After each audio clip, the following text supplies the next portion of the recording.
Hola amigos. Aquí con nuevas creepies con Locuendo para su deleite. Espero que les guste. Gracias por su apoyo.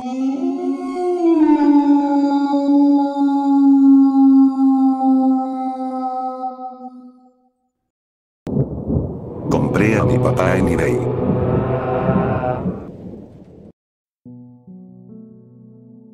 Solo tengo 14 años, pero soy muy hábil con la tecnología.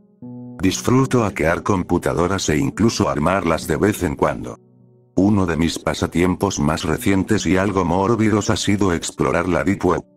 Antes de que te hagas una idea equivocada, no entro allí por lo realmente oscuro.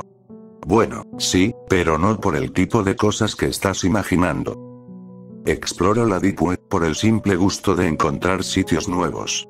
Sitios completamente nuevos, extraños, fuera de lo común.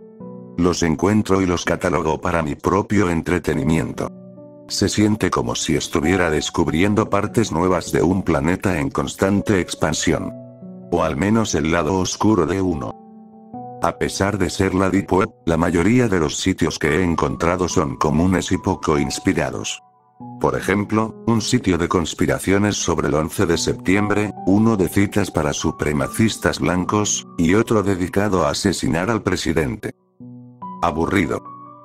Pero luego están los más interesantes, como un mercado para vender pertenencias de varios asesinos seriales, un sitio para adorar a un extraño culto llamado el Clan del Lobo Rojo, y uno de fanfiction sobre Hitler, fanfiction violenta y extremadamente sexual, por nombrar algunos. Ese tipo de sitios son los que llaman mi atención o me hacen reír, ganando un lugar en mi catálogo de rarezas. Mientras estaba en mi búsqueda habitual de lo inusual, encontré un sitio llamado Parentes Natcher. El diseño era demasiado simple y parecía más un blog de Tumblr que un sitio de la Deep Web, pero quise ver qué ofrecía. Al leer su contenido, encontré muy poco que calmara mi hambre de lo extraño y perturbador. Solo era una lista de pronombres y números, junto con enlaces a publicaciones de eBay en la web superficial vendiendo muebles. Ella, 37. Enlace de eBay, sofá de 2 plazas, $14.356. Él, 28. Enlace de eBay, sofá, $11.467. Ella, 42.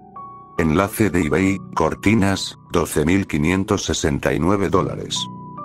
Él, 40. Enlace de eBay, ventilador de techo, $2.997. Ella, 32. Enlace de eBay, juego de comedor, $2.997. La estructura me confundió. Investigando un poco más, encontré varias secuencias numéricas incrustadas en el fondo del sitio. Como aficionado a la encriptación, me pregunté si podía ser algún tipo de código. Anoté la serie de números y la ejecuté en uno de mis muchos programas para descifrar códigos que tengo en mi computadora. Después de una hora, apareció un mensaje. Bienvenido a Parentes Natcher. ¿Necesitas una nueva mamá o un nuevo papá? ¿No estás satisfecho con el que tienes? Entonces has llegado al lugar indicado. Sigue un enlace ER para una unidad materna y un enlace IN para una unidad paterna. Las edades están incluidas en la descripción. Una vez recibido el pago por el usuario de eBay, te enviaremos a tu nuevo padre o madre. Todos nuestros productos humanos vienen con garantía de por vida. Supervisamos el proceso de vinculación las 24 horas por control de calidad. Están equipados con un chip de rastreo y vigilancia por video, lo que hace imposible que escapen. Aquí en Parentes Natcher deseamos tu completa satisfacción por encima de todo.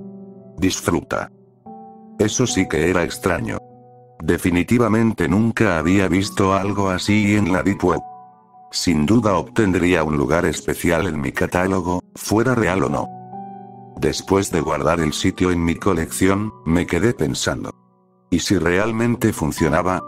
Esto va a sonar tonto, pero siempre quise un papá. He vivido solo con mi mamá desde que tengo memoria. Ella dice que él se fue cuando yo era pequeño, pero no recuerdo que haya estado presente. Por eso, solía fantasear con que regresaba a casa, me veía ya crecido y quería formar parte de mi vida otra vez. Como dije, es tonto. Aún así, quería saber si el sitio funcionaba. Probé 1000 buscadores diferentes y pregunté en foros, tanto de la Deep Web como de la web superficial. Ni una sola mención de Parents Notcher en ninguna parte. Finalmente aparté los ojos de la pantalla y miré el reloj. Casi eran las 3 de la madrugada. Había pasado horas buscando información sobre ese solo sitio. Y por alguna razón, no podía soltarlo. Tal vez era mi necesidad de una figura paterna, o tal vez la falta de sueño. De cualquier forma, me encontré subiendo las escaleras hacia la habitación de mi mamá. Una vez allí, pasé sigilosamente junto a ella mientras dormía, y metí la mano en su bolso que estaba sobre una de sus mesas de noche. Tomé su billetera y regresé en silencio a mi habitación. Tomé una de sus tarjetas de crédito, seguí la publicación del papá más barato en Parents Notcher hasta la web superficial y presioné la opción comprar ahora para un ventilador de techo. Ingresé toda la información de la tarjeta y me detuve un momento. Estaba a punto de no solo romper la confianza de mi mamá y gastar una enorme cantidad de su dinero, sino también de hacer algo potencialmente peligroso. ¿Qué tal si el hombre que comprara no era amable? ¿Qué haría mi mamá cuando llegara? ¿Y si no llegaba nadie? ¿Y si el sitio era una estafa muy elaborada, diseñada para engañar a niños desprevenidos y robar el dinero de sus padres? Me hice todas esas preguntas, pero apenas lograron debilitar mi curiosidad. Presioné Enter y finalicé la compra. Después de devolver la tarjeta al bolso de mi mamá sin que se diera cuenta, esperé. Pasaron los días. Luego se convirtieron en semanas. Tuve que soportar escuchar a mi mamá discutir por teléfono con su compañía de tarjeta de crédito y con eBay acerca de la misteriosa compra de $3000 hecha con su tarjeta. Nunca sospechó de mí, incluso me contaba lo ocurrido para desahogarse. Eso me hizo sentir culpable. Sin embargo, mi culpa no se comparaba con mi emoción. No podía esperar para saber si Parents Notcher era legítimo. Las semanas que pasaron eventualmente se convirtieron en un mes. Fue entonces cuando empecé a cansarme de las promesas del sitio. Comencé a aceptar el hecho de que era un niño tonto, engañado por un estafador experto. Me quedé sintiéndome sin esperanza y como un idiota. Había estado fantaseando con un escenario en el que el sitio no solo funcionaba, sino que me enviaba a un hombre amable para que fuera mi papá. Él me conocería a mi mamá, y se enamorarían. Seríamos una familia. Sabía que las probabilidades eran mínimas, pero aún así tenía esperanza. Fui un tonto. Una noche, mientras estaba en mi computadora buscando más rarezas de la Deep Web, escuché un golpe fuerte. Sonó como si fuera la puerta principal. ¿Un ladrón, tal vez? Salté de mi computadora y agarré el bate de béisbol que guardo debajo de mi cama. Estaba listo para enfrentar a cualquier intruso. Después de ponerme en posición de defensa, escuché a alguien moviéndose afuera de mi habitación. Mi adrenalina estaba por las nubes. Me mantuve firme y levanté el bate, listo para golpear. La puerta de mi habitación se abrió de golpe. Era un hombre, vestido completamente de negro, incluyendo una máscara de esquí negra. Me miró de arriba a abajo, aparentemente evaluándome, antes de hablar. ¿Eres tú quien hizo un pedido en Parents Notcher? Atrapado por la confusión, asentí. El hombre corrió hacia mí y me agarró. Puso su mano sobre mi boca y me jaló fuera de la habitación. Luché, pero era demasiado fuerte. Antes de que pudiera sacarme de la casa, intenté morder su mano a través del guante de cuero que llevaba.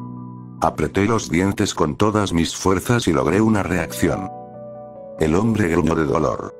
Fue entonces cuando pude zafarme y correr hacia las escaleras, gritando con todas mis fuerzas para que mi mamá despertara. El hombre me alcanzó rápidamente y me agarró de nuevo, pero mis gritos funcionaron. Mi mamá apareció en lo alto de las escaleras, justo a tiempo para ver lo que estaba ocurriendo. Ella gritó y se lanzó por las escaleras más rápido de lo que he visto a cualquier persona moverse en mi vida. Comenzó a golpear la cabeza del tipo con su puño, haciendo casi imposible que él siguiera sujetándome. Él devolvió algunos golpes, pero yo no iba a permitir que golpeara a mi mamá. Estiré mi pierna todo lo que pude y lo pateé tan fuerte en sus partes íntimas que cayó al piso. Aún intentó pelear, pero mi mamá y yo teníamos la ventaja. Finalmente corrió hacia la puerta y huyó de la casa. Han pasado unas semanas desde que ese hombre entró a nuestra casa. Solo puedo suponer que realmente trabajaba para Parentes Notcher, pero el sitio no era lo que yo esperaba. Parecía que su objetivo no era solo ganar dinero, sino también secuestrar niños. Una vez que conseguían una dirección de facturación, probablemente revisaban la zona por algunas semanas para asegurarse de que la casa realmente tuviera un niño o un adolescente. No descubrí todo eso por mi cuenta. Si hubiera sido capaz de pensar tan lejos, no habría terminado en este lío desde el inicio. Le dije la verdad a mi mamá, y también a la policía. Ellos descubrieron el resto. Desafortunadamente, el sitio fue eliminado y los responsables nunca fueron capturados. La policía sigue buscándolos y nos ofreció vigilancia policial y un nuevo sistema de seguridad. Así que, a pesar de todo lo ocurrido, dormimos tranquilos.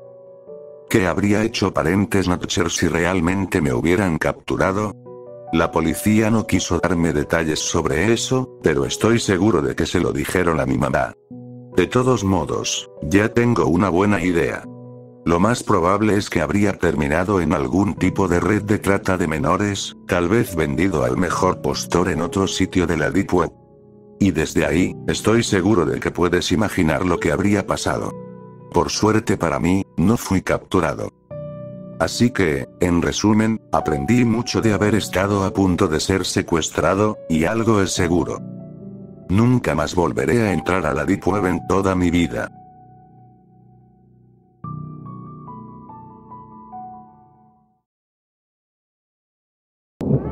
Compré una ocarina en la Dark Web. Cambió mi vida para siempre. Supongo que se puede rastrear mi situación actual hasta dos factores. Mi resolución de año nuevo y mi debilidad por el marketing agresivo. Todo empezó esta Navidad, cuando regresé a casa después de mucho tiempo. Fue agradable ver a mi familia después de estar en el extranjero y viajando constantemente por trabajo. Lamentablemente, mi empleo me obliga a moverme mucho. Soy gerente de relaciones públicas de una gran empresa, y eso me lleva a todo tipo de lugares alrededor del mundo. Por supuesto, no me quejo, viajar siempre es una experiencia hermosa, pero puedes sentir nostalgia por tu hogar con bastante facilidad. Ahora bien, después de haber viajado prácticamente a todas partes este año, logré asistir a todo tipo de eventos, principalmente conciertos de bandas que rara vez visitan mi ciudad natal.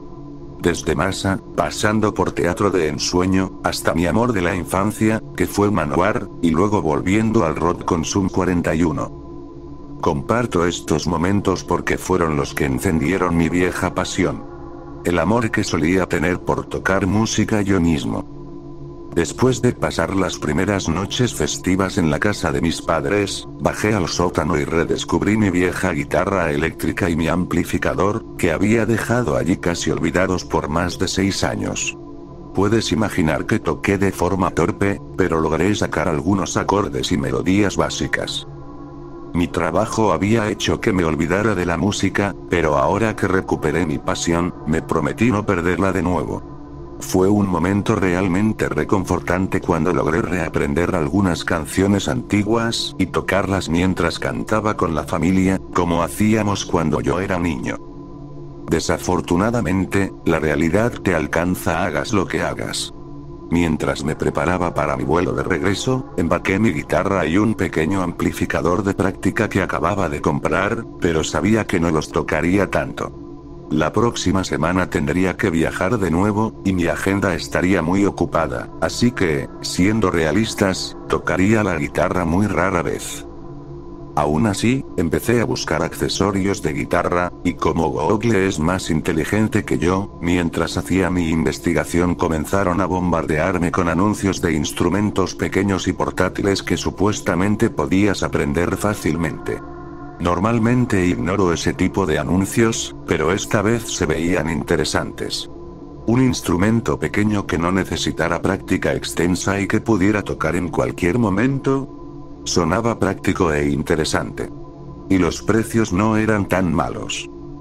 Empecé comprando una calimba que vi en Facebook. Mi pedido llegó unas 2 semanas después, pero por todos mis viajes pude abrirla mucho más tarde de lo planeado.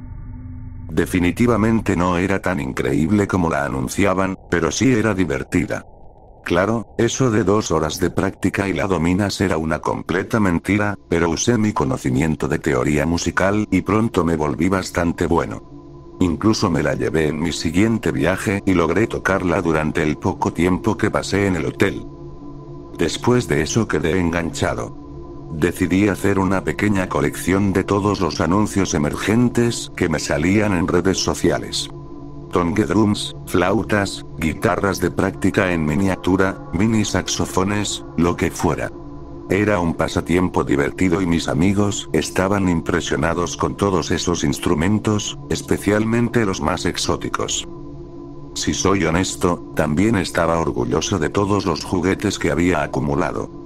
En el fondo, sabía que quizá estaba acumulando cosas inútiles, pero en general me sentía satisfecho de haber retomado la música.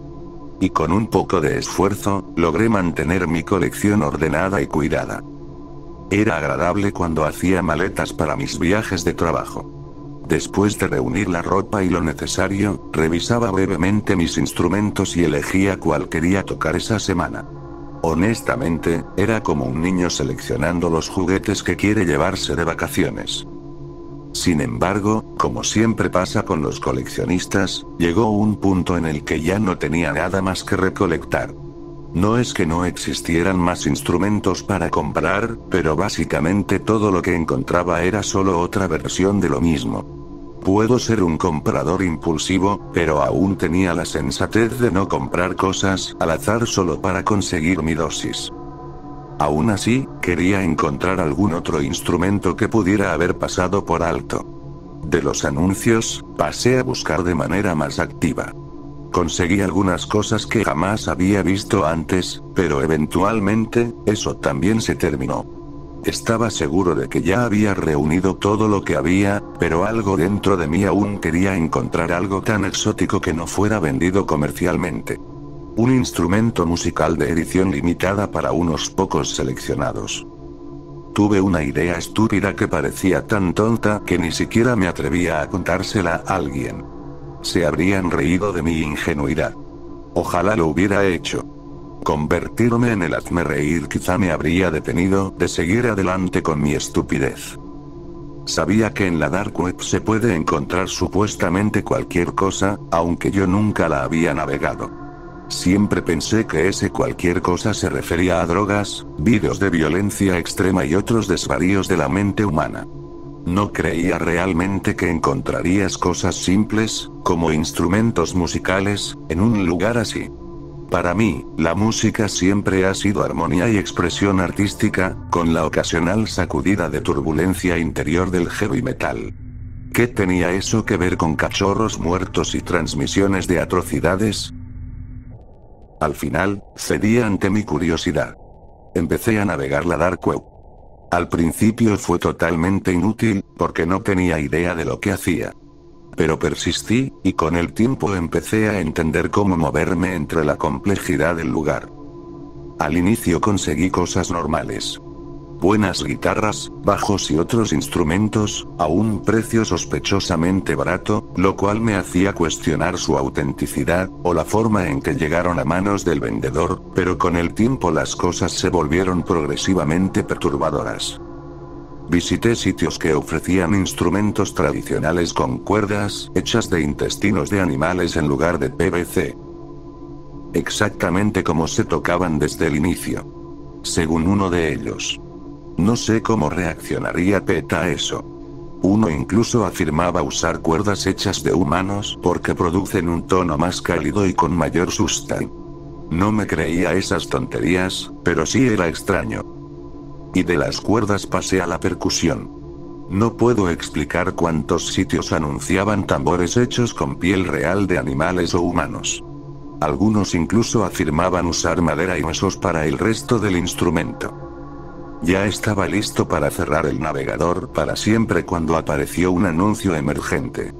La ironía me golpeó fuerte. Todo había comenzado con anuncios emergentes y ahora, después de tanto tiempo, aparecía otro, en un lugar que meses atrás ni siquiera habría considerado visitar. Era una ocarina. Eso casi me desanimó por completo. No me malinterpretes, me encanta el sonido de la ocarina, pero ya había comprado varias en los últimos meses. Estuve a punto de cerrar el anuncio e irme a dormir, pero decidí leer el resto, solo porque sí. Una ocarina que no es como las demás. Decía el anuncio. Sí, claro, lo he escuchado antes. Es como si todos los especialistas en marketing hubieran estudiado en la misma escuela. Esta ocarina ha sido hecha a mano solo para ti, y fabricamos un instrumento único con exactamente el tono que deseas. Nunca hubo ni habrá otra igual. Nos enorgullece crear una pieza única por cada cliente. Interesante. No tenía idea de cómo harían eso, así que mi escepticismo aún me frenaba para comprarla. ¿Alguna vez has tenido un instrumento que no puedes escuchar, pero puedes sentir con cada molécula de tu cuerpo? Pues pruébanos. La Ocarina Infusión es realmente una obra de arte, hecha especialmente para ti, el músico más exigente. Política de devolución de 30 días, sin preguntas. ¿Estás listo para llevar tu música al siguiente nivel? Demonios, era intrigante, no lo puedo negar. Y costaba solo $50, así que, en el peor de los casos, podría botarla o devolverla. Nada grave. No sería la primera vez. Revisé si también estaba hecha de algún material extraño. Me tranquilizó ver que solo estaba hecha de arce y ébano. Pasé a la opción de personalizar y comprar. Ahí fue cuando me reí. No había preguntas sobre qué tipo de sonido me gustaba o qué preferencias tenía. Solo pedía algunas cosas generales, nada personal. Era más como hacer un boceto de mi personalidad que pedir mis gustos. Ya no creía que sus afirmaciones fueran reales, pero continué de todas maneras. La última parte era la ventana de envío, y fue lo más extraño hasta ese momento. El paquete llegaría en aproximadamente 2 semanas, durante las cuales yo estaría en otro viaje de trabajo en Utrecht, Países Bajos. Así que escribí la dirección de mi oficina postal local, para recibir el paquete después de volver a casa. En el instante en el que hice clic en la ubicación que quería, el sistema la cambió automáticamente. La dirección mostrada era la de mi hotel en Utrecht. ¿Qué diablos? ¿Cómo era eso posible? Intenté escribir la dirección de entrega otra vez, y volvió a cambiarse sola. Era hipnótico y, sinceramente, aterrador. Tuve la brillante idea de cambiar la fecha de entrega a un día en el que sí estaría en casa, y esta vez la dirección no se alteró. Me daba miedo que el vendedor aparentemente supiera información personal que yo jamás había dado. En ese momento, quise dejar todo y no volver a entrar a ese sitio, pero pensé que, si ya sabían tanto de mí, igual podría ordenar. Ahora sí quería saber hasta dónde llegaba el agujero del conejo. Así que la compré. Recuerdo que, mientras presionaba el botón de confirmar, estaba leyendo reseñas de otros clientes. Tienes que conseguirla. Una experiencia única en la vida. Mi vida cambió para siempre, cualquier otra música es simplemente inferior. Ya estaba tan curioso por ese objeto misterioso que no podía esperar. Elegí la entrega más rápida, y efectivamente, recibí el paquete unas semanas después, de manos del recepcionista de mi hotel en Utrecht. De regreso en mi habitación, abrí la caja. La ocarina tenía un color parcialmente marrón claro y parcialmente negro, básicamente los colores de la madera utilizada. Pero al girarla, leí las iniciales JM, escritas en un tono rojo oscuro, con letras caligráficas. Mis iniciales. ¿Por qué estaban ahí? Nunca había dado mi nombre real. ¿Cuánto sabían esas personas sobre mí? Nunca debí tocar esa maldita cosa. Pero sentí como si no controlara mi cuerpo cuando acerqué la ocarina a mi boca. Toqué la primera nota. No escuché nada con mis oídos. Sin embargo, sentí escalofríos por todo el cuerpo. Era como si el sonido viniera desde dentro de mí y solo pudiera escucharlo en mi cabeza. Parecía que mi alma vibraba, en lugar del aire, produciendo una melodía silenciosa de otro mundo. Tenía que seguir tocando. Ya sabía tocar una ocarina, y la infusión estaba afinada como una normal. Toqué canciones que había aprendido antes, pero era como si las escuchara por primera vez. Era lo más melódico que había sentido nunca, pero también era aterrador. Sentía como si estuviera recorriendo todas las emociones humanas al mismo tiempo. Estaba feliz, tenía miedo, estaba deprimido y sorprendido a la vez. Todos los sonidos de fuera desaparecieron, y se sentía como si mis latidos y el pulso de mi sangre funcionaran como percusión, perfectamente sincronizados con mi ocarina. Jamás había experimentado algo así, vivir todas las emociones que alguna vez tuve, de golpe. Terminé mi última canción con lágrimas corriendo por mi rostro. Escuché pasar un auto, y el sonido normal que hacía sonó como la cacofonía de un millón de cosas horribles. Me estremecí tanto por el ruido que luego me desmayé. Cuando desperté, me di cuenta de que cualquier tipo de sonido me parecía falso. Intenté tocar la calimba que tenía conmigo. Sonaba terriblemente desafinada y las melodías, que normalmente eran relajantes, ahora eran todos los sonidos equivocados. Incluso mi propia voz resonaba en mis oídos como la de un espectro. Miré la ocarina. Estaba en el piso, donde había caído cuando perdí el conocimiento. La recogí y la toqué de nuevo, con miedo. Las sensaciones me inundaron otra vez, como antes. Era el único sonido hermoso del mundo. Esa noche no dormí bien. Me atacaron pesadillas con figuras oscuras que me perseguían y se burlaban de mí. De hecho, desde ese día fatal no he podido dormir en paz. He tenido pesadillas constantes, y empeoran cada noche. Mi vida tampoco ha mejorado. Estoy constantemente agotado por la falta de sueño, y lo peor es que llegué a odiar cada sonido del mundo. Intenté volver a mi querida guitarra en casa, y fue tan terrible que sentí que el ruido que hizo al destrozarla era casi mejor. Lo mismo con los demás instrumentos. Basura, todos. Intenté encontrar consuelo en los brazos de mi novia, pero ella no entendía por qué no quería escuchar una sola palabra suya. Intentó calmarme, pero su voz, que antes me hacía sonreír cada mañana, ahora era insoportable. La eché diciéndole que si no se callaba, me volvería loco. Se fue llorando sin control y gritándome, mientras yo me tapaba los oídos para evitar el ruido. La falta de sueño empezó a afectarme. Comencé a mezclar las criaturas de mis sueños con la realidad. Empecé a creer que eran reales, atraídas por las melodías de mi ocarina. Por alguna razón, eso tiene tanto sentido para mí ahora. Honestamente, espero que lo sean, así podré dejar de sufrir este mundo horrible, ruidoso y desafinado. Mi única felicidad provenía de tocar la ocarina. Mientras lo hacía, todos mis demonios se callaban, y los sonidos exteriores desaparecían. Toda mi existencia se enfocaba en mi arte. La tocaba hasta quedarme sin aliento, y caía desmayado en mi cama, donde legiones de cosas indescriptibles me perseguían hasta despertar empapado en sudor. Encontré un pequeño consuelo, sin embargo. En un acto desesperado, me clavé 2 lápices profundamente en los oídos, destruyendo mis tímpanos para siempre. El dolor fue insoportable y grité como un monstruo herido, pero finalmente todo quedó en silencio. Después de llamar a la ambulancia, recuerdo haber sonreído, porque por fin estaba en silencio total. El dolor era terrible, pero al menos no había ruido. Tras mi ingreso al hospital, me evaluaron psiquiátricamente. Por suerte, pude volver a casa y me recetaron medicación. La acepté, aunque ya sabía que no funcionaría. Desde entonces, me he quedado en casa. Ahora estoy permanentemente sordo, pero ese es el menor de mis problemas.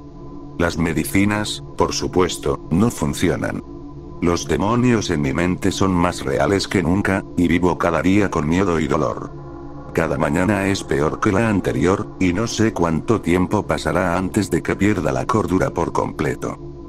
Lo único que me queda es mi ocarina. La toco desde el amanecer hasta el anochecer. Mantiene alejado el miedo y me da algo de serenidad. Algunos dirán que fue la causa de mi caída, pero, cuando la toco, el mundo realmente parece un lugar mejor.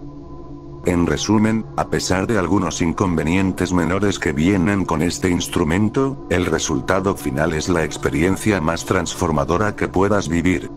No hay nada como esto. Te recomiendo encarecidamente que consigas una. Realmente me ha hecho feliz.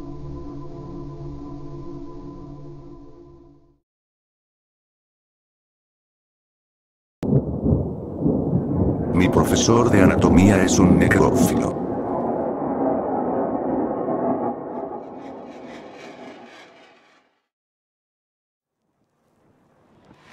Tengo un profesor de anatomía que es necrófilo.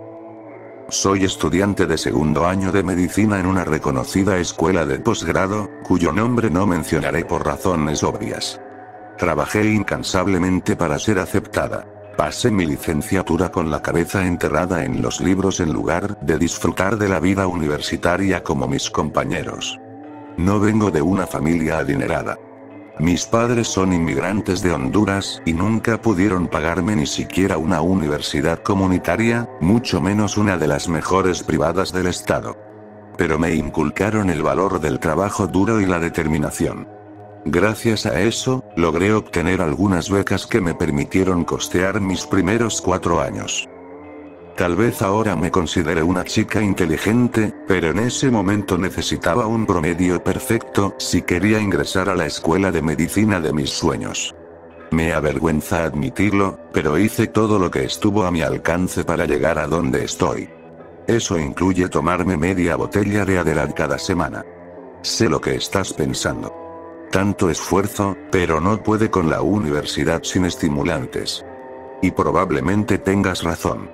Nada que digas será peor que lo que ya me he dicho frente al espejo. Soy despreciable, pero quienes me juzgan se sentirán reivindicados cuando sepan que mis pecados están siendo castigados. En mi primer año de posgrado conocí al Dr. Welsh, jefe del departamento de anatomía. Nunca olvidaré el día que entró por primera vez al aula. La cabeza en alto, caminando con paso seguro, con un espeso cabello gris que complementaba sus arrugas. No es raro que un hombre de su rango se sienta orgulloso de sí mismo, pero sí lo es ver tanta arrogancia en alguien de su edad. Al menos para mí. La mayoría de los hombres mayores que he conocido tienen personalidades más sobrias. No sonríen de esa forma a las mujeres jóvenes, como lo hizo conmigo ese día. Mientras dejaba su bolso sobre el escritorio, examinó cuidadosamente el aula, como buscando a alguien perdido. Se me erizó la piel cuando sus ojos se detuvieron en mí. Aquellos ojos ámbar me miraron entre las cejas espesas y sus labios se curvaron en una sonrisa diabólica. Debía haber recogido mis cosas y huir. Ser abogada suena más tentador que soportar todo lo que vino después. Pero no lo hice, y cuando aparté la mirada, su sonrisa se desvaneció. Como mujer latina en una clase llena de hombres blancos, destacaba demasiado. Cuando volví a mirar, su atención ya se había desplazado al grupo. Bienvenidos a Fundamentos de Anatomía. Soy su profesor, el Dr. Welsh. Anunció con alegría. Giró hacia el pizarrón y escribió su nombre. Dr. Ellis Welsh. Doctora en medicina. El nombre me resultaba familiar, pero no lograba recordar de dónde. Durante toda la clase introductoria, lo vi observarme cada tanto, con un brillo peculiar en los ojos. Para quienes no conocen el ritmo de una escuela de medicina, es agotador. Los periodos duran 8 semanas, pero con una carga equivalente a un semestre completo. Microbiología, fisiopatología, anatomía, terminología médica, todo a la vez. No hace falta decir que mi dependencia a las pastillas no iba a desaparecer pronto. Las clases de anatomía se realizan en un laboratorio real, donde los estudiantes disecan cadáveres humanos. Nuestra escuela cuenta con un laboratorio de última generación al que pueden acceder estudiantes y médicos graduados durante las horas de práctica. Los cuerpos donados tienen un propósito esencial. Permiten salvar innumerables vidas. Durante las sesiones semanales obligatorias, debíamos ir con uniforme quirúrgico. En el laboratorio hay pequeños compartimientos donde dejamos relojes, celulares, billeteras, y en mi caso, mi frasco de pastillas. Sé que debería dejarlas en casa, pero siempre temo necesitarlas. ¿Y si hay una evaluación sorpresa y estoy agotada? El café no basta. Además, la concentración que te da el Adderall es incomparable. No lo entenderías si no lo has probado. Me quité la chaqueta y la puse en mi compartimiento, pero el frasco cayó del bolsillo justo cuando el Dr. Welsh pasaba. La botella rodó hasta detenerse en la punta de su zapato. Me lancé a recogerla, pero él fue más rápido. La sostuvo a la altura de sus ojos, leyó la etiqueta y me dedicó una sonrisa maliciosa. Me la devolvió, inclinándose para susurrarme al oído. Señorita González, pase por mi oficina después de clase. El corazón me latía con fuerza. El nombre en la etiqueta no era el mío, sino el del chico de la fraternidad que me las vendía. ¿Por qué no había quitado la etiqueta? Mi lógica era simple. Un frasco sin etiqueta luce más sospechoso. Podría haberlas puesto en uno de Tylenol, pero cualquiera en esta escuela reconocería que esas píldoras azules no eran analgésicos. Así que dejarlas en el frasco original parecía más seguro. Como jefe de departamento, su oficina quedaba junto al laboratorio. Entré esperando ver al decano, lista para ser expulsada. Pero no. El Dr. Welsh estaba recostado en su silla, con una hoja blanca sobre el escritorio. La deslizó hacia mí. Era una receta para mis pastillas favoritas. Lo miré, y él me guiñó un ojo con una expresión que me revolvió el estómago. Señorita González, dijo cuando intenté huir con la receta sin darle las gracias. Me detuve y giré lentamente. Con las manos entrelazadas, el doctor añadió. Este favor no viene sin un precio. Su mirada recorrió mi cuerpo de arriba a abajo, y sentí la piel erizarse. Sacó un portarretratos del cajón y lo giró hacia mí. En la foto, una mujer joven abrazaba a un hombre apuesto. Esta es una foto de mi esposa y de mí, mucho antes de que muriera. Explicó. Al mirarla mejor, noté que el hombre era él, solo más joven, y la mujer se parecía sorprendentemente a mí. Quiero mostrarle algo. Dijo con voz temblorosa, casi suplicante. Si me concede este favor, haría feliz a este viejo. No pude negarme. Por compasión, y por miedo. Bastaba un correo suyo al decano, denunciando mi adicción para arruinarme la vida. Espéreme en el laboratorio de anatomía, después de las 10 de la noche. Ordenó. Cuando el laboratorio ya estaba cerrado. Ver aquel lugar vacío era perturbador. Normalmente estaba lleno de luz blanca, pero esa noche solo parpadeaban las luces de emergencia. El frío era más intenso. La pesada puerta chirrió al abrirse. Dentro, el Dr. Welsh me esperaba bajo una lámpara. Me hizo una seña para que lo siguiera. Me condujo al área de refrigeración, donde se guardaban los cuerpos. Pasamos junto a varias puertas metálicas hasta llegar al fondo, a una que tenía una placa con su nombre. Dr. Welsh. Estaba asegurada con un candado. Buscó entre sus llaves, abrió el cierre y empujó la puerta. Dentro, un cuerpo cubierto por una sábana blanca reposaba sobre una mesa de acero. El doctor se apartó, invitándome a examinarlo. Avancé con cautela. No me asustan los muertos, pero, dadas las circunstancias, cualquiera estaría nerviosa. Sujeté el borde de la sábana y la levanté. Esperaba el olor del formol, pero lo que vi fue un cuerpo que no parecía preparado, sin señales de embalsamamiento. Una anciana. Giré hacia el doctor, y él movió la mano, indicando que siguiera descubriéndolo. Entonces retiré la sábana por completo. Casi vomito. El cuerpo era más un experimento que una persona. Su rostro era el de una mujer mayor, pero desde el cuello hacia abajo empezaba el horror. La cabeza estaba cosida a un torso joven, con piel tersa y pechos intactos. Los brazos provenían de distintos cuerpos, de diferentes etnias. Ni siquiera tenían la misma longitud. Era grotesco. Inhumano. Y entonces lo recordé. Había oído el nombre del Dr. Welsh antes. En 2013 o 2014 hubo una noticia espantosa sobre un centro de investigación en Arizona que fue allanado por el FBI. Encontraron cuerpos cosidos entre sí, donaciones humanas convertidas en monstruosidades. En los noticieros nacionales no se mencionó su nombre, pero en la prensa local se le identificó como el director del lugar. Yo estudiaba mi licenciatura en esa zona y lo recordaba perfectamente. Rápidamente levanté la cabeza y lo miré. ¿Usted? Dije, atónita. Usted es el Dr. Ellis Welsh. 1000 preguntas cruzaron mi mente. ¿Cómo no está en prisión? ¿Cómo sigue siendo director de algo? Ese hombre era un monstruo. Él me dedicó una sonrisa y respondió, con calma. Yo. Estuve a punto de correr cuando una mano fría me sujetó la muñeca. Giré hacia el homúnculo y vi los ojos de la anciana abrirse. En ese momento, el Dr. Welsh me rodeó con el brazo y me agarró por las mejillas. Mira, cariño. Le habló a la aberración, obligándome a verla. Es perfecta, ¿verdad? Se parece tanto a ti cuando nos conocimos. La criatura extendió el más largo de sus dos brazos y me acarició el rostro. Es perfecta. Dijo con una voz ronca, áspera, como la de una fumadora. La imagen de la fotografía en blanco y negro volvió a mi mente, y sentí el impulso de gritar al entender quién era y lo que planeaban hacerme. Iban a usar mi rostro para completar esa abominación. El Dr. Welsh me giró hacia él y me miró a los ojos. Lo es, ¿verdad? Susurró, con una ternura enfermiza.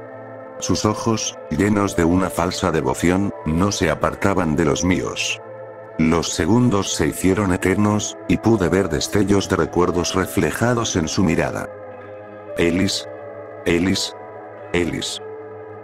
Llamó la criatura, pero nada parecía sacar al doctor de su trance. Finalmente, me obligó a fruncir los labios y me besó con una repulsiva humedad. Ellis. Gritó su esposa por última vez. Intenté empujarlo, pero era demasiado fuerte. Escuché el golpe de carne desnuda contra el suelo, pero no me atreví a mirar. Pareció una eternidad, hasta que finalmente me soltó. Entonces sonó un desgarrador ruido metálico. El sonido de carne siendo cortada. El homúnculo había llegado hasta el gabinete de herramientas, sacó un enorme bisturí y lo hundió en el talón de Aquiles del doctor. Él cayó al suelo, gritando. Los dos quedaron tendidos a mis pies. Cariño, murmuró Welsh. La criatura contuvo las lágrimas y, con la voz temblorosa, respondió. Dijiste que nunca volverías a besar a otra mujer. Nunca más. El doctor sonrió. Pero ella no es otra mujer, es tú. Ellis tomó con dulzura la cabeza de su esposo, y por un instante pareció que todo se había perdonado. Hasta que la abominación levantó el bisturí y lo clavó una y otra vez en su pecho, cubriendo el suelo con un charco carmesí. Ellis exhaló su último aliento, escupiendo un coágulo de sangre. La señora Welsh se volvió hacia mí. Tú. Gruñó, entre un torrente de lágrimas. Maldita sea, tú lo arruinaste todo. Giró el bisturí hacia sí misma y rasgó las costuras de su cuello, dejando escapar un alarido desgarrador a través de su tráquea abierta. Me quedé paralizada.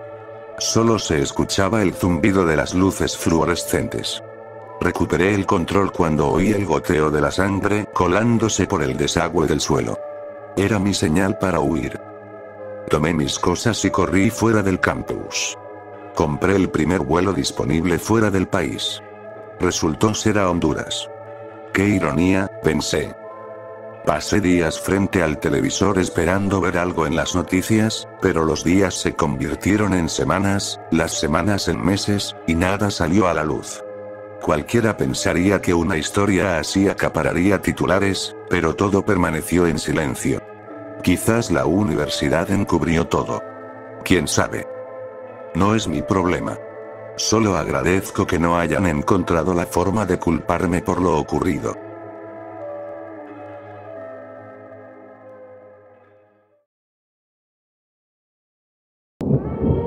Mi tío tiene un conjunto de reglas extrañas. Me mudé con mi tío, quien tenía un extraño conjunto de reglas. Cuando tenía 12 años me obligaron a pasar un verano con mi tío abuelo Jeremy. Verás, en esos días yo era un pequeño alborotador. Mis padres pensaron que, si pasaba un tiempo con su estricto y gruñón hermano, de alguna manera me rehabilitaría.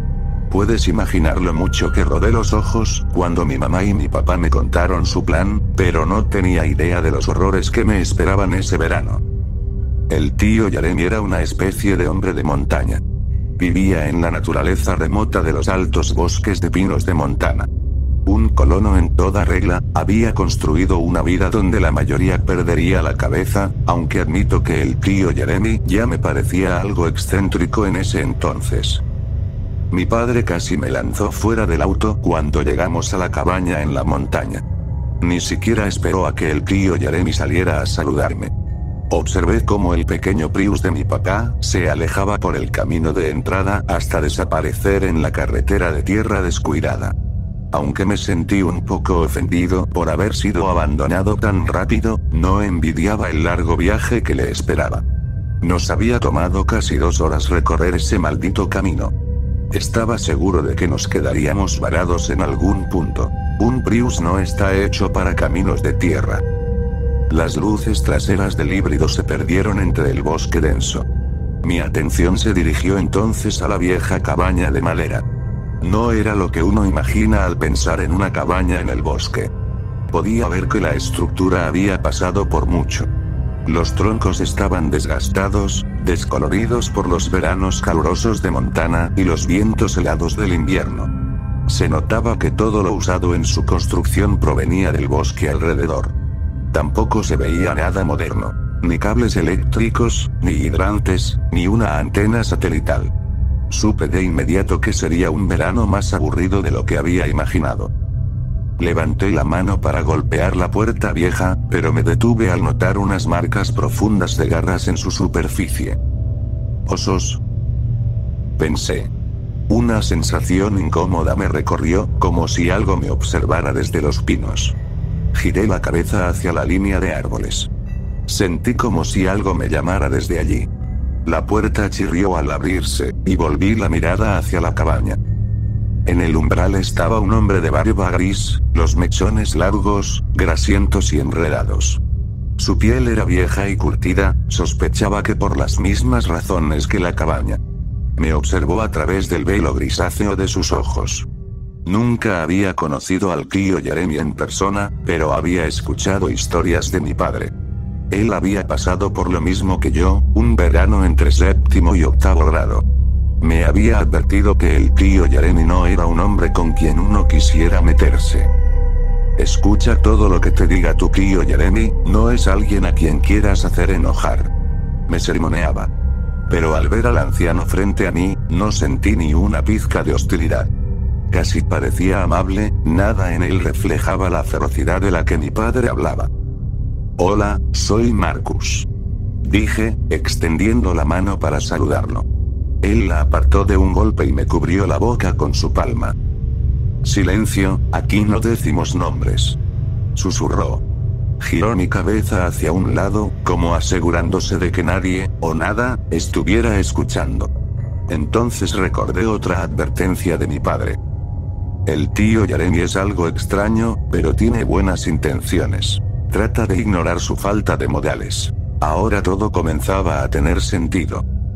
El tío Jeremy me hizo pasar a la cabaña, y juraría que lo escuché murmurar mi nombre al empujarme dentro, hasta que vi el miedo en sus ojos. Comprendí que el sonido venía de afuera, arrastrado por la brisa temprana del verano, desde más allá de los árboles. Se me erizó la piel. ¿Todo bien, tío Jeremy?, pregunté. Su mano abierta golpeó mi mejilla apenas pronuncié su nombre. Maldita sea, muchacho. Te dije que nada de nombres, dijo entre dientes, antes de mirar hacia el bosque. Casi como en un sueño, una voz débil se deslizó dentro de la cabaña. Jeremy, susurró. ¿Qué demonios fue eso?, pregunté, pero no obtuve respuesta.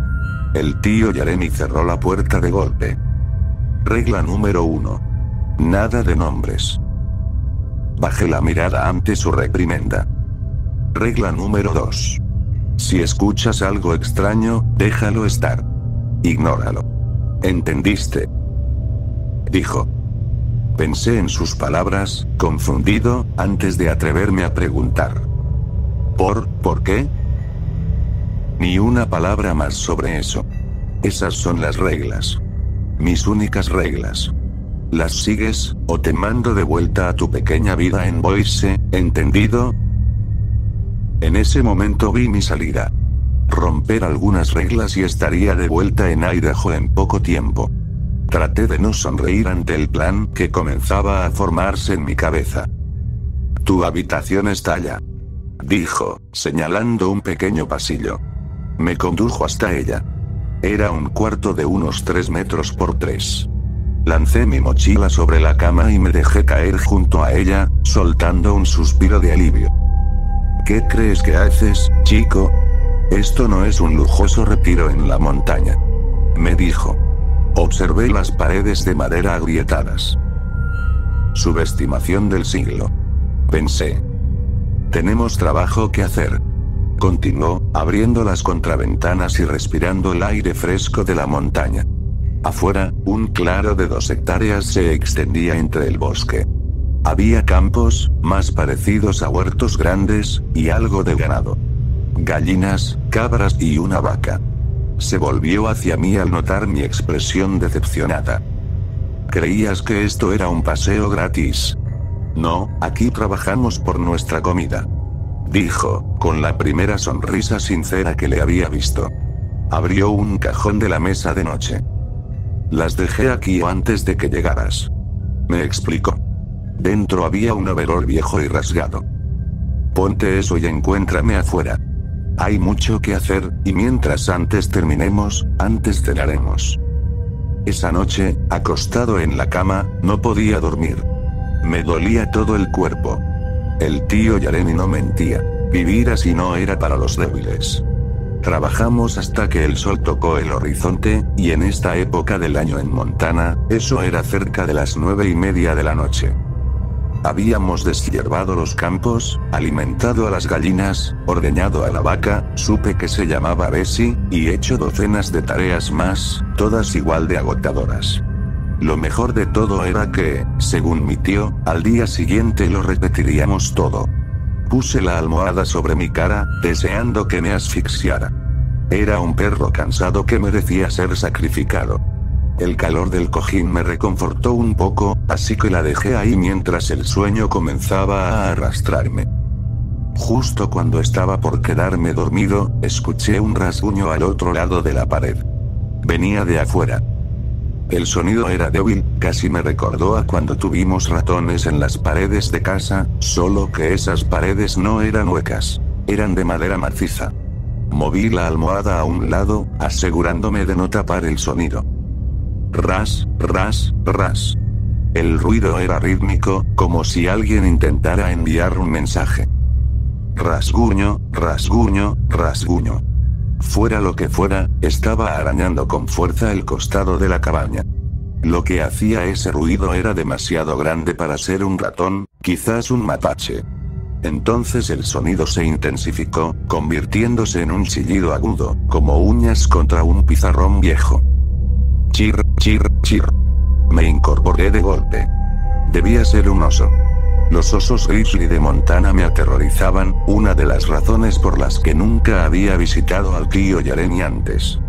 Escuché el mismo susurro débil que había venido del bosque más temprano, solo que esta vez, en lugar del nombre de mi tío, fue el mío el que se filtró por las grietas de la cabaña.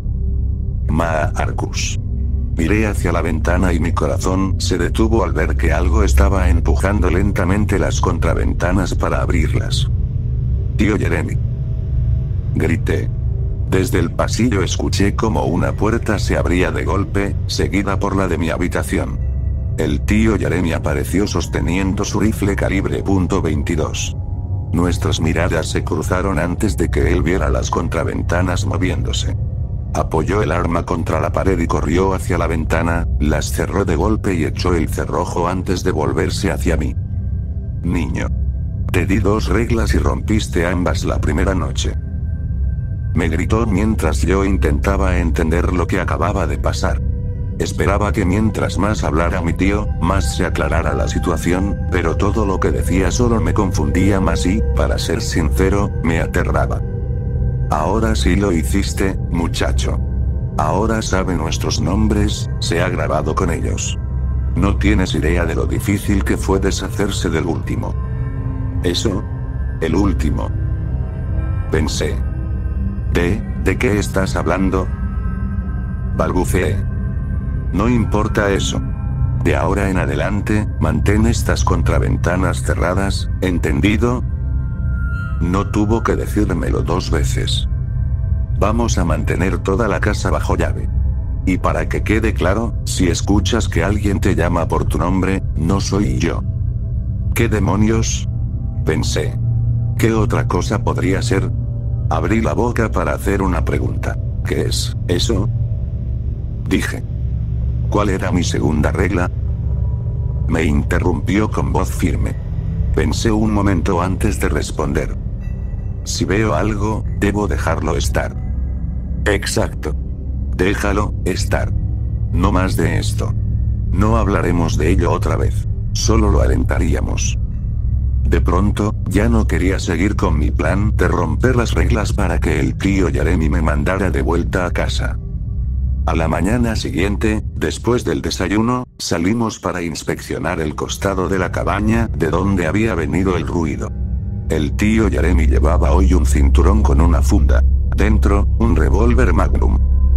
Cuando observamos las marcas en la pared, supe que no había sido un oso grizzly. Esos rasguños no eran aleatorios como los de la puerta. No, estos formaban un mensaje. Grabado en los troncos había un símbolo críptico. Un círculo con 3 líneas irregulares atravesándolo. Encima del círculo había 2 nombres. Jeremy y Marcus. Tragué saliva mientras el tío Jeremy se agachaba para mirar más de cerca. Soltó una risa nerviosa. Volverá esta noche. Dijo con un tono que intentaba sonar despreocupado, pero no lo lograba. Sentí el estómago revolverse de miedo.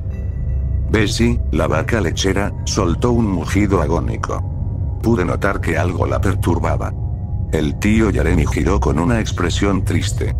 Se acercó lentamente y, al estar a unos pasos de ella, se arrodilló. Ya empezó. Susurró. Miré por encima de su hombro y mi mandíbula cayó al ver la escena sangrienta que aún me atormenta hasta hoy. Las ubres de Bessie estaban destrozadas, trozos de carne colgaban de cada una, y las moscas se alimentaban de sus heridas abiertas, mientras la sangre se mezclaba con la leche. Pobre Bessie, dijo el tío Jeremy. Podía notar que verla sufrir lo afectaba profundamente. Me acerqué para consolarlo, pero antes de que mi mano tocara su hombro, él se puso de pie. Sacó el Magnum de la funda y apuntó a la cabeza de Bessie. Un solo disparo retumbó, y todas las aves del lugar alzaron el vuelo. Bessie estaba muerta. Yacía en un charco de sangre y masa encefálica. El tío Jeremy se limpió las lágrimas antes de girarse y volver a paso rápido hacia la cabaña. Vamos, chico, tenemos que prepararnos, dijo. Supe entonces que se avecinaba algún tipo de enfrentamiento. Cuando cayó la noche sobre la cabaña, el tío Jeremy y yo no dijimos palabra. Habíamos atrincherado todo el lugar, junto con los animales. En total había 22 gallinas, 7 cabras y un grupo de gansos domésticos. Me puso un rifle en las manos y me explicó cómo usarlo, aunque aclaró que no debía disparar a menos que algo le ocurriera a él. Por lo general, la noche fue tranquila. Las aves se habían posado, y las cabras, que al principio correteaban curiosas, ahora se acurrucaban juntas en una esquina de la sala. Podría decir que había paz, hasta que todos los animales comenzaron a gritar al unísono. Las aves revoloteaban por la casa. Las cabras, presas del pánico, corrían en círculos buscando dónde esconderse, la mayoría terminó encogida bajo la mesa del comedor. Tan rápido como empezó el alboroto, se detuvo. Miré al tío Jeremy confundido, pero su expresión me dijo que ya había pasado por esto antes. Sus ojos se clavaron en la puerta. Un sonido familiar se deslizó al otro lado. El mismo rasguño de la noche anterior. Igual que entonces, fue aumentando hasta convertirse en un golpeteo frenético. Fijé la vista en la puerta mientras el pestillo temblaba, resistiendo lo que fuera que intentaba entrar. Luego llegó la voz. Jeremy, Jeremy, Jeremy, oh, tío Jeremy. Sonaba exactamente como yo. Fuera lo que fuera, estaba usando mi voz como señuelo. Entonces cambió. Marcus, abre la puerta, Marcus. Dijo ahora con la voz del tío Jeremy. El verdadero tío Jeremy me miró antes de levantar el revólver y apuntar hacia la puerta. Se escuchó un disparo, y del otro lado algo cayó al suelo. Mi tío se puso de pie y avanzó con cautela hacia la entrada, el arma lista. Quise decirle que se quedara quieto, pero no pude reunir el valor. Deslizó el cerrojo superior, luego el inferior. La puerta se abrió lentamente, dejando una rendija por donde miró. Las palabras que salieron de su boca se grabaron en mi memoria para siempre. ¡Oh, demonios! De pronto, una mano con garras se metió por la rendija y lo arrastró fuera del refugio. Escuché gritos, pero no pude saber si eran de mi tío o de la cosa que lo imitaba. Todo quedó en silencio. Dudé entre correr o ver qué había pasado, cuando una voz, una que me llenó de un extraño alivio, rompió el silencio. Está bien, chico. Lo tengo. Escuché gruñir al tío Jeremy, como si se estuviera levantando del otro lado de la puerta. Pero cuando la puerta comenzó a abrirse lentamente, el corazón se me hundió. No era mi tío. Era la criatura que se lo había llevado. Su cuerpo era alto y delgado, su piel pálida, y su rostro, bueno, no tenía rostro, solo una superficie lisa, sin identidad. Pero al quedarse de pie y girarse en mi dirección, su boca empezó a abrirse. La piel se estiraba entre las mandíbulas superior e inferior, pegajosa como chicle derretido, hasta que cedió, revelando una hilera de dientes afilados. Habló una vez más con la voz de mi tío. Marcus. Echó a correr, y cuando estaba a solo unos pasos de mí, un disparo resonó. La criatura cayó al suelo, desplomándose en un charco de sangre verdosa. En el marco de la puerta, de pie y herido, estaba mi tío Jeremy. Después de esa noche, nunca tuve problemas para seguir sus reglas, sin importar cuán absurdas parecieran. Trabajamos en su granja durante todo el verano, y jamás volví a pronunciar su nombre. Nunca fui alguien que obedeciera las reglas, pero en este caso, no iba a arriesgarme a invocar otra de esas cosas. Aunque veía figuras moviéndose entre los árboles, nunca las mencioné.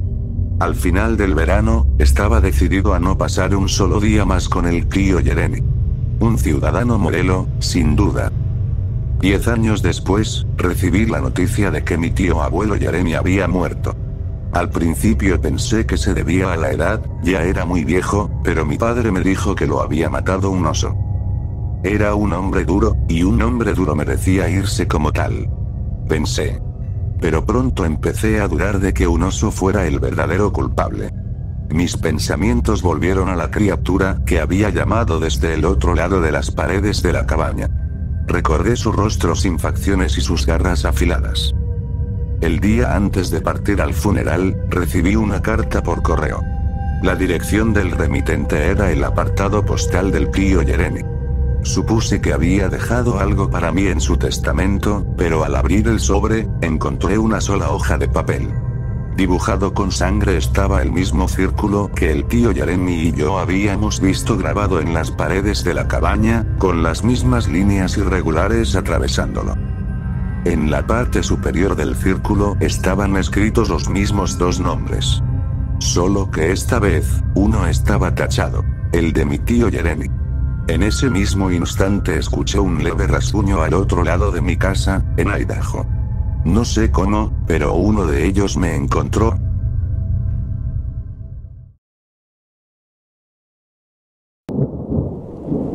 No existe tal cosa como ruidos de casa asentándose. Es algo que se escucha comúnmente. Compras una casa nueva, recién construida. Te mudas con tu familia y, al menos durante las primeras semanas, se supone que pasarás por algunos ruidos incómodos. Crujidos, gemidos y golpes que indican que la casa se está asentando sobre sus cimientos. Pero no hay de qué preocuparse, se supone que es solo una molestia temporal, que desaparecerá cuando la casa quede completamente firme. Permíteme ser lo más directo posible. Nada está más lejos de la realidad. Lamentablemente, hablo por experiencia propia. Soy vendedor de autos. No quiero entrar en detalles de dónde vivo, ya que solo provocaría terror en cualquier lector local. Lo único que necesitas saber es que logré construir un pequeño negocio por mi cuenta y, para cuando cumplí 34, finalmente vi cumplido uno de mis mayores sueños. Gracias a una buena administración y a inversiones acertadas, pude comprarme una casa. Sin embargo, no quería cualquier casa. Mi objetivo era construir algo propio, como había hecho tantos años atrás cuando inicié mi negocio. Y eso hice. Logré firmar un contrato con un ingeniero civil y, después de tomar en cuenta mis ideas para el lugar perfecto, comenzamos a construir lo que soñaba llamar hogar algún día. La construcción tomó alrededor de 2 años. Por supuesto me ponía nervioso hacer una inversión tan grande. Para ser honesto, gasté casi todo lo que tenía en esta casa. Pero cuando finalmente la vi terminada, pude decir sin ninguna duda: valió la pena. Ahora tenía una casa hermosa, en una zona suburbana agradable, con vista al centro de la ciudad desde la colina donde fue construida. No era realmente grande, pero se veía cómoda, con una buena vista. Incluso tenía un pequeño jardín donde mi entonces novia podía plantar flores y disfrutar su café por las tardes. Cuando todo estuvo listo, mi novia y yo nos mudamos felices. Supongo que ese fue mi último buen recuerdo de este lugar. Cerré la puerta con cuidado después de llevar la última maleta y le dije a mi novia la frase usada hasta el cansancio pero siempre popular: hogar, dulce hogar. Nos besamos junto a la ventana, mientras los últimos rayos del sol antes del atardecer iluminaban nuestra casa. Esa noche no dormí bien. Mientras intentaba conciliar el sueño, escuché unos crujidos molestos provenientes de la cocina. Al principio no les di importancia, pero cada vez sonaban distintos. No estoy completamente seguro, pero en ese momento sentí que provenían de diferentes puntos cada vez. Como si algo se estuviera moviendo. Intenté despertar a mi novia. Había bebido un poco de champaña para celebrar y lo único que me respondió fue: duerme, no seas exagerado, seguido de un quejido entre molesto y adormilado. Intenté hacer lo que me sugería. Los ruidos seguían allí. Eran menos y no tan fuertes, pero muy claros. Casi me había acostumbrado, cuando me sobresaltó el sonido de vidrio rompiéndose, proveniente directamente de nuestro dormitorio. Salté de inmediato, aterrorizado, mirando a mi alrededor por si había ladrones dentro. No sentí la presencia de nadie.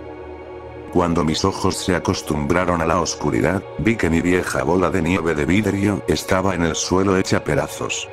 Debió caerse de mi mesa de noche, pero ¿cómo? La ventana estaba cerrada, así que no había forma de que el aire la hubiera tirado. Simplemente, cayó. No importaba, pensé. Estaba demasiado cansado para prestarle atención, así que me dormí. No escuché nada más esa noche.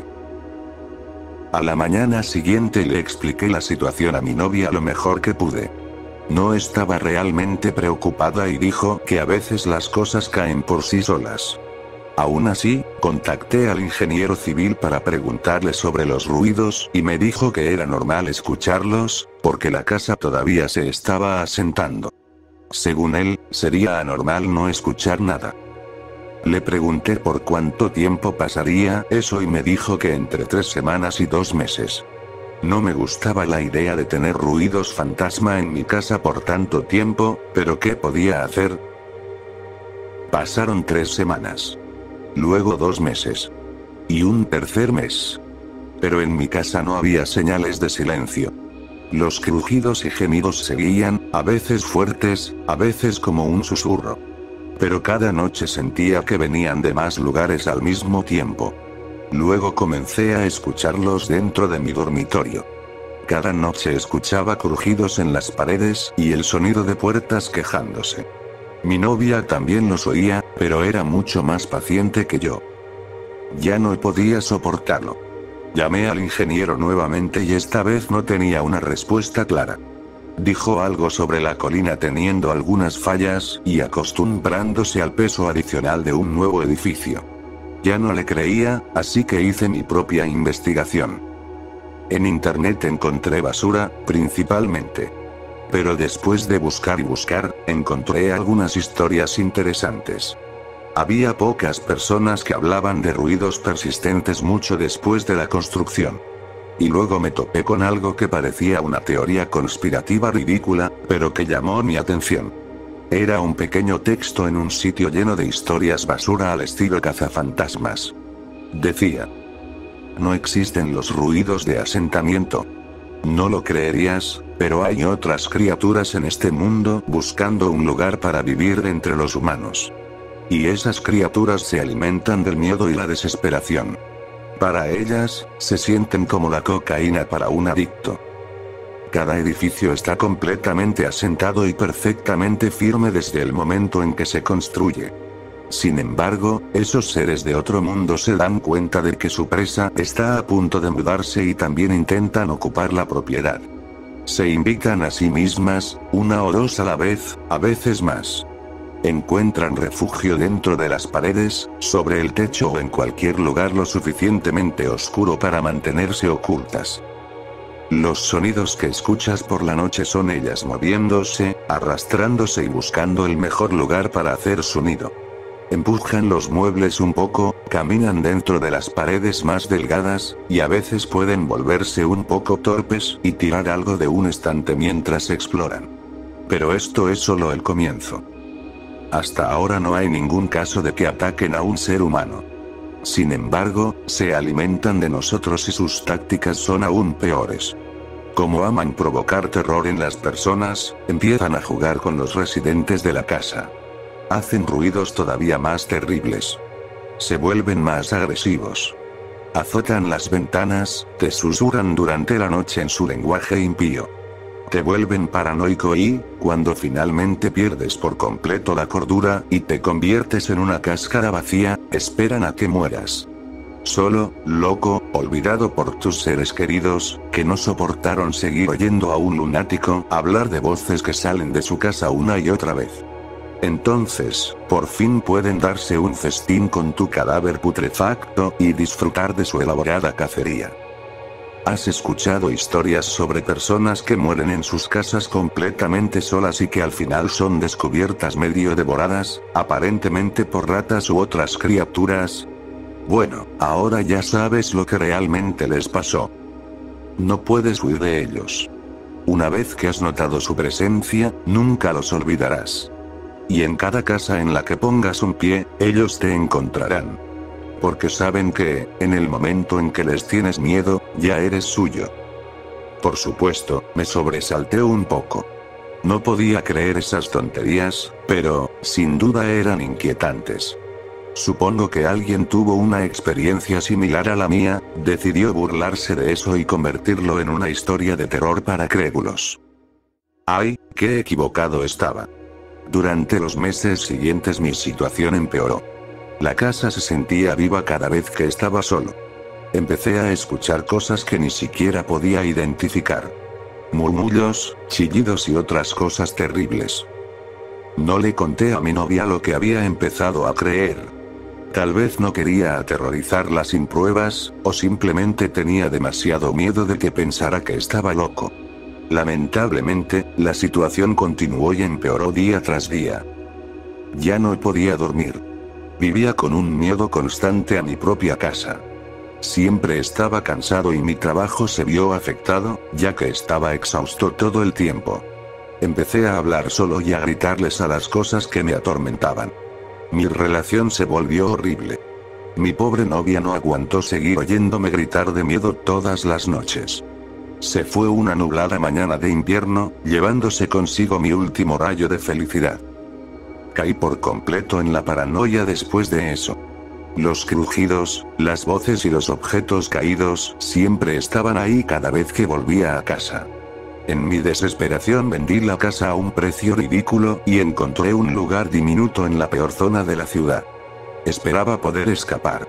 Pero sentía que todo lo que había leído en ese maldito texto era cierto, ya que las criaturas de esta casa aparentemente también me habían encontrado y se aprovecharon de la situación. El juego enfermizo empezó de nuevo. Ahora empecé a pensar que en realidad podía verlas por el rabillo del ojo. No estoy a salvo. Donde sea que vaya, juegan conmigo, me susurran, hacen que toda mi casa gima como una puerta averiada. No soporto esto más. La pistola tiembla en mi mano mientras escribo esto. En mi cabeza escucho una última voz, pequeña, que me dice que solo estoy paranoico, que con algo de ayuda voy a superar esto. Que todo está en mi mente y que no pasa nada. Pero esa voz se ahoga bajo los constantes portazos de puertas que nunca abrí y de libros cayendo de sus estantes. Por primera vez, creo que la sombra a mi izquierda se está moviendo hacia mí. Lo ha estado haciendo desde que abrí el cajón y alcancé mi arma. Ya no me importa. Voy a quitarme la vida. Después de todo, no vale la pena vivir como un hombre loco, un alma rota, llena de miedo y angustia. Mi única petición es que tengas cuidado. Si lees esto y has escuchado, o estás escuchando ruidos en tu casa, vieja o nueva, ruidos que en el fondo sabes que no deberían estar ahí, por favor vete. Si las cosas han caído sin motivo, o escuchas tus ventanas o puertas cerrándose aparentemente por sí solas, sal de ahí. Si tu situación es como la mía, sin embargo, dudo que ya puedas salvarte. Pero si empiezas a ver las sombras de tu casa moviéndose hacia ti, entonces solo tienes una opción. Corre.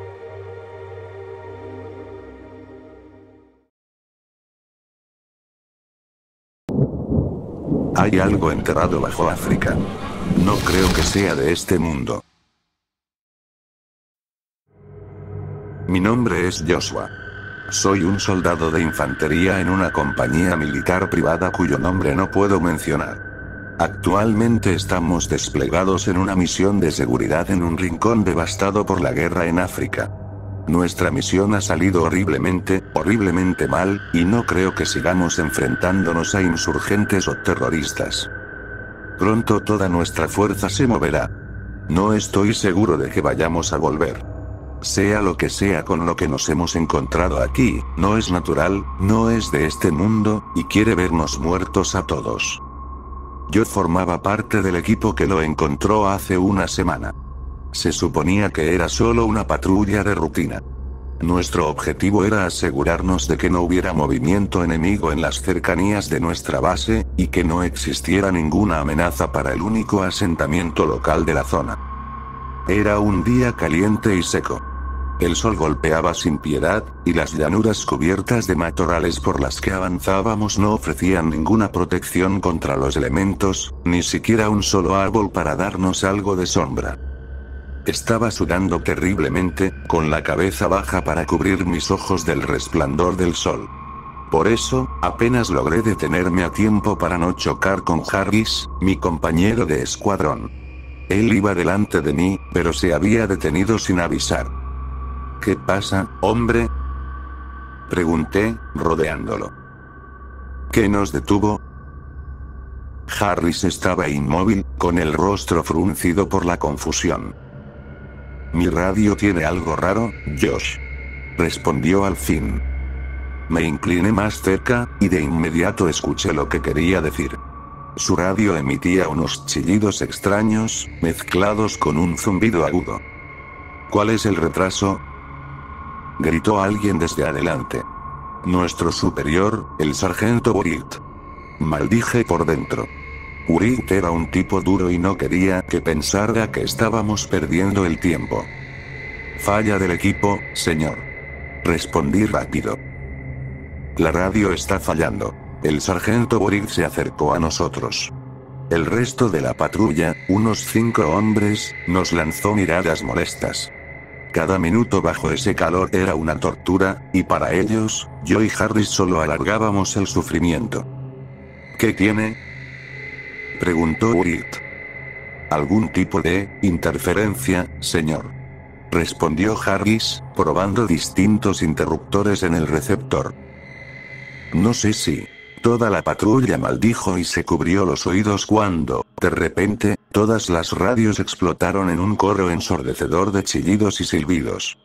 Después de varios segundos, el ruido se detuvo tan de repente como había comenzado.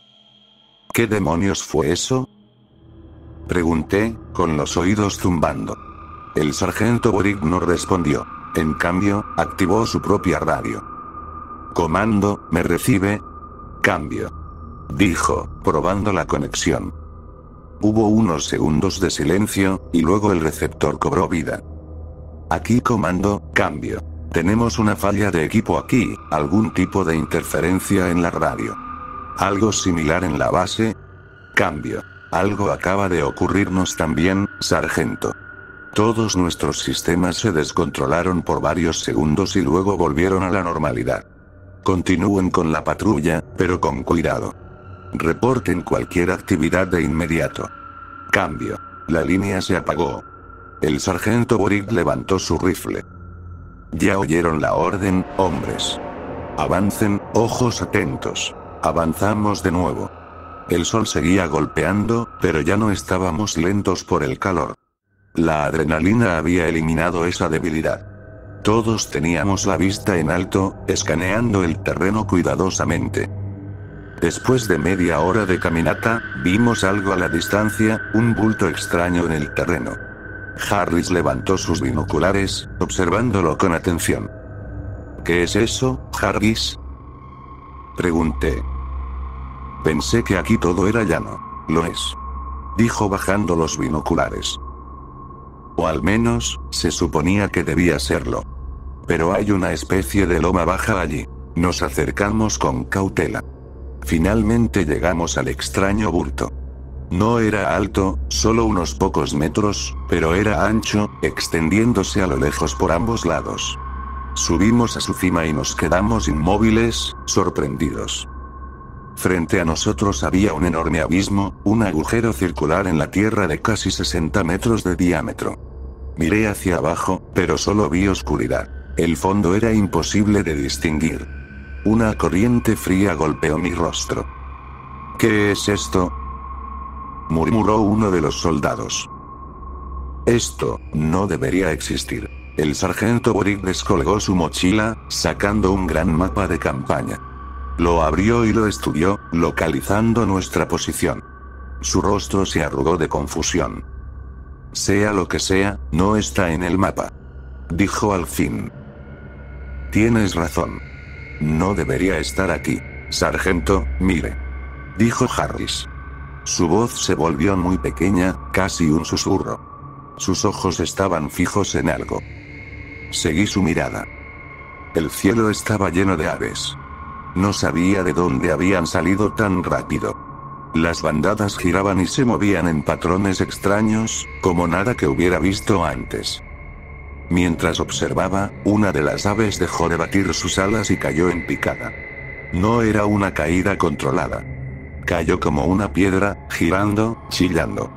Se hundió en la oscuridad del abismo y desapareció. Otra la siguió. Luego otra. Más y más se unieron. En menos de un minuto, el aire frente a nosotros estaba lleno de cuerpos cayendo, todos rígidos mientras descendían hacia la oscuridad del abismo. Se están matando, susurró uno de los soldados. Se están matando, hermano. Regresamos directo a la base. El sargento Boric reportó el abismo de inmediato, por supuesto. La confusión solo aumentó después.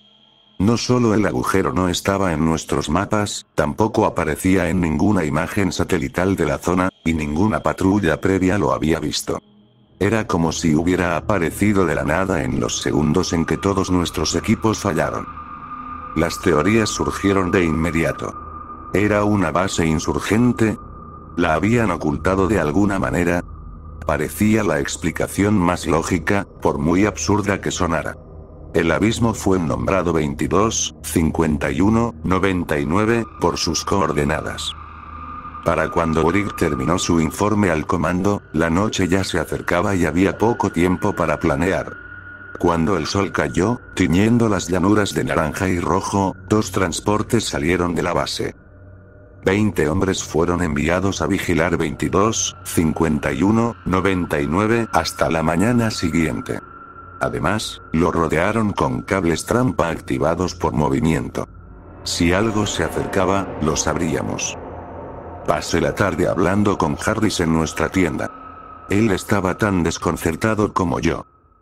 ¿Cómo demonios puede alguien mantener un lugar así en secreto? Me preguntó, con el rifle desarmado sobre su regazo. ¿De dónde sacarían los locales esa clase de tecnología? No lo sé, hermano. Respondí, encendiendo un cigarrillo. Sea lo que sea, mañana lo sabremos. Seguramente enviarán a alguien a hacer reconocimiento ahí abajo, y entonces lo entenderemos. ¿Y las aves? Eso fue muy extraño. Harris se encogió de hombros. Tu suposición es tan buena como la mía. Tal vez hay vapores saliendo de ahí que los paralizan o los confunden. Supongo. Respondí con cautela. De cualquier forma. Continuó Harris. Al menos está pasando algo interesante. Ha pasado demasiado tiempo desde que la entrada de la tienda se abrió de golpe, y nos pusimos firmes cuando el sargento Boric entró como un torbellino. ¿Sargento, qué? Empecé a decir. Pónganse el equipo ahora, soldados. Nos movemos. Rápido. Giró sobre sus talones y salió de inmediato de la tienda. Ambos actuamos al instante, colocándonos el equipo y cargando nuestras mochilas listas. Al salir corriendo en la noche, nos encontramos rodeados por una actividad frenética y tensa. Toda la base estaba de pie, hombres y mujeres moviéndose, preparando equipo y vehículos. ¿Qué está pasando? Le grité a Harris. No lo sé, hermano. Respondió. Pero no me gusta. Nos unimos rápido al resto de nuestra unidad, los últimos en llegar. El sargento Boric nos lanzó una mirada fulminante antes de aclararse la garganta y dirigirse al escuadrón completo. Hace 12 minutos, los sensores de proximidad alrededor de 22-51-99 se activaron. Todos ellos, en todo el perímetro, al mismo tiempo. La unidad enviada para vigilarlo reportó movimiento, antes de que sus radios se apagaran. Boric guardó silencio por varios segundos, y en la oscuridad, casi podía jurar que estaba temblando. ¿Qué había escuchado en su informe que lo dejó así? Nuestras órdenes son movernos, asegurar la zona y encontrar a nuestros camaradas desaparecidos. Manténganse en máxima alerta. No estamos seguros de qué estamos enfrentando allá afuera. Nuestra unidad fue dirigida a la parte trasera de un camión, y salimos rápidamente hacia la noche.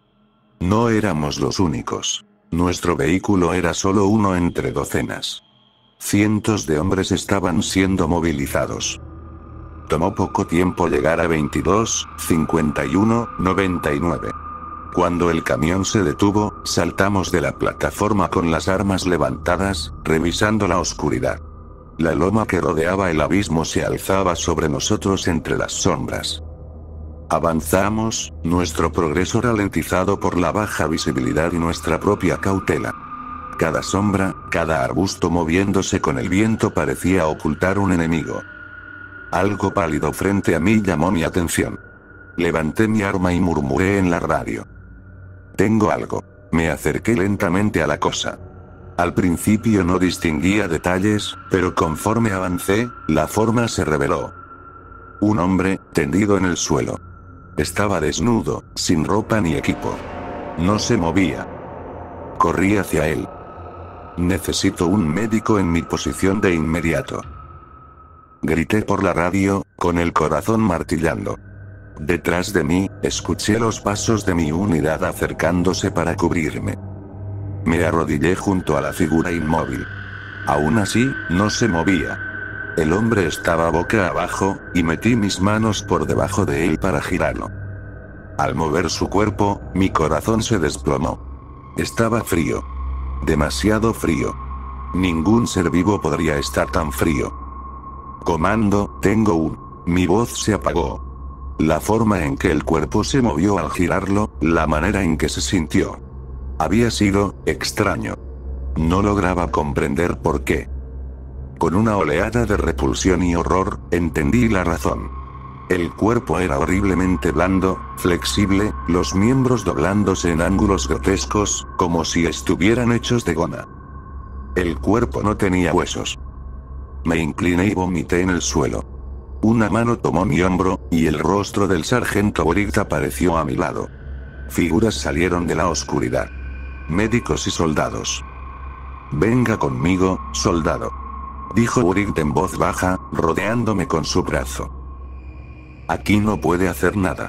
Yo no. Empecé, pero otra oleada de náuseas me dejó sin palabras. Varios brazos fuertes me sujetaron y me llevaron lejos. No recuerdo el viaje de regreso a la base. Harris me contó que solo unos pocos camiones volvieron. La mayoría de los soldados se quedaron buscando al resto de la unidad desaparecida.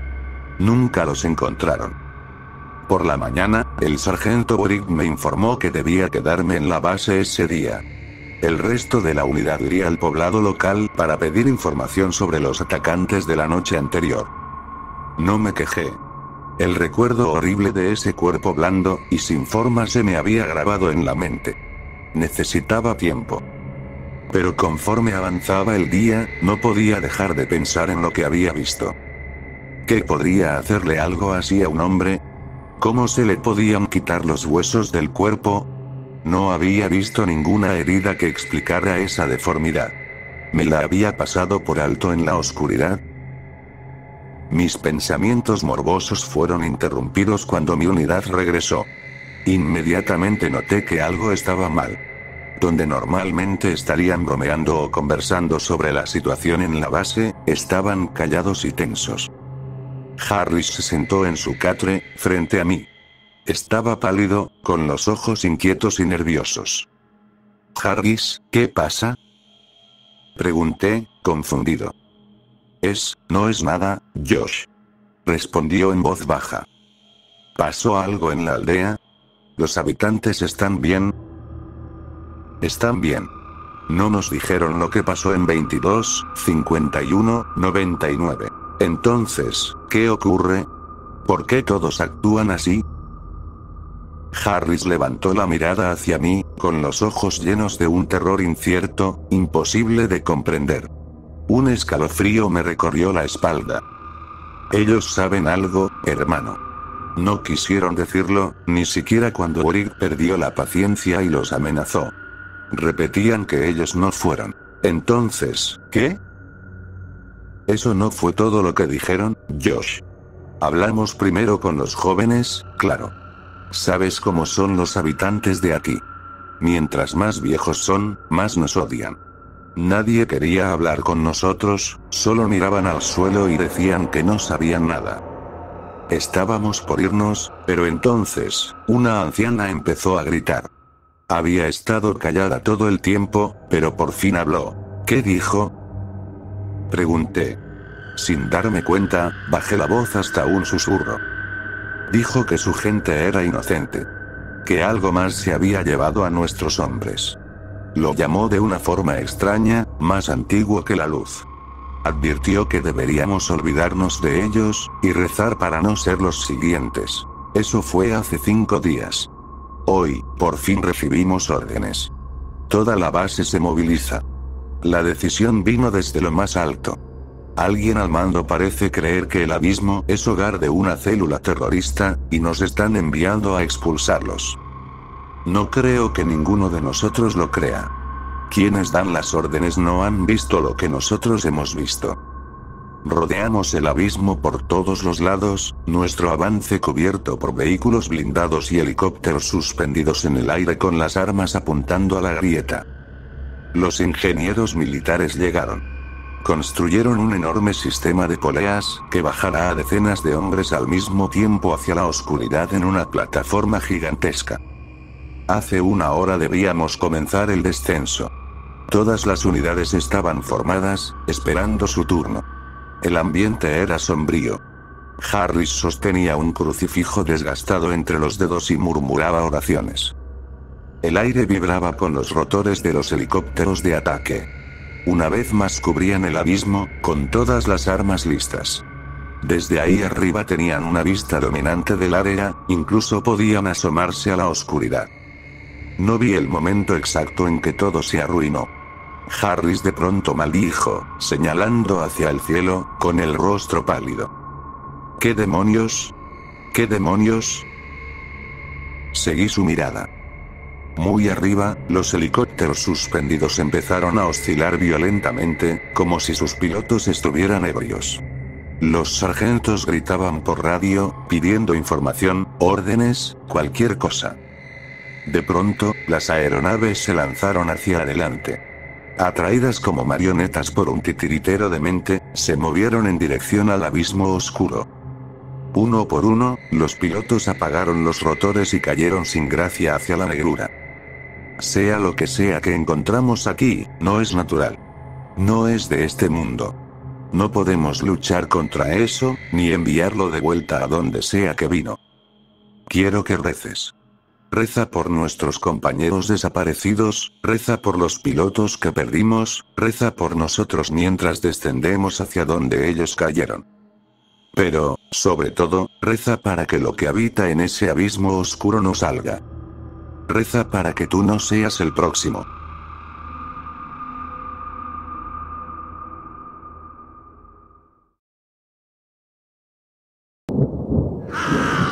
Arthur.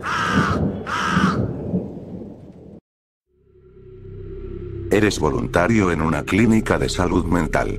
Debido a lo peligroso de algunos pacientes, te asignaron a los cuartos de los menos violentos. Los suicidas. Los que escuchan voces. Los que no dicen absolutamente nada. Te haces cercano a un hombre mudo llamado Arthur. Es un oyente atento, dispuesto a asentir durante horas mientras le cuentas la historia de tu vida. Le hablas de tu pasado, de tu presente. De la gente que ha estado en ambos. De tus esperanzas para el futuro. Arthur solo asiente. Después de varios meses escuchándote, sientes que le debes algo a Arthur. No puedes ser feliz sentado solo en una habitación, asintiendo cada día a los internos. Hablas con el supervisor de la clínica. Argumentas que no le hace daño a nadie. Que se baña y se alimenta sin ayuda. Que quizá su condición sea solo un problema físico. Llega el día en que tus esfuerzos rinden frutos. El supervisor accede a dejarlo ir. Corres a su habitación para darle la noticia. Estás libre. Gritas. ¿No es genial? Arthur solo asiente. Escribes tu nombre y dirección en un pedazo de papel. Se lo entregas. Voy a extrañar tener a alguien con quien hablar. Le dices. Pero ahora puedes escribirme. Así podré conocerte. Saber por qué insistían tanto en tenerte aquí, amigo. Tuve que pelear con el Dr. Tanner todos los días para que te dejaran salir. Arthur te mira, toma el papel. Solo asiente. Te vas a casa sintiéndote bien contigo mismo.